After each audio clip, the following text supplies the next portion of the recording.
আসসালামু আলাইকুম।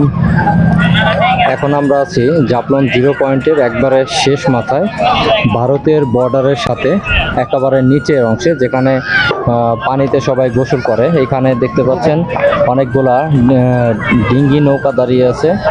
ঠিক এই জায়গাটি ভারতের একবারে শেষ সীমানা, বাংলাদেশের শেষ সীমানায় দাঁড়িয়ে আছি। এই যে আমার পিছনে আপনারা দেখতে পাচ্ছেন, এই যে এখানে দেখতে পাচ্ছেন ভারতের যে ঝুলন্ত সেতুটা, আসলে যে সেতুটা আসলে সবার কাছে আকর্ষণীয়। আর এই সেতুটা দেখার জন্য বিশেষত বিভিন্ন জায়গা থেকে মানুষ এখানে দূর দূরান্ত থেকে বেড়াতে আসে। আমরাও এখানে এসেছি। তো বন্ধুরা দেখতে পাচ্ছেন এই যে সেতুটা দেখেন, দেখতে কিন্তু অসাধারণ। আমার ভিডিওটা এখানেই শেষ করব। সবাই ভালো থাকবেন, আর যে যেখান থেকে ভিডিওটা দেখছেন অবশ্যই আমার ভিডিওটা শেয়ার করবেন। আর এখনও যারা আমার চ্যানেলে সাবস্ক্রাইব করেন নাই, অবশ্যই আমার চ্যানেলটি সাবস্ক্রাইব করবেন। সবাই ভালো থাকবেন। আসসালামু আলাইকুম।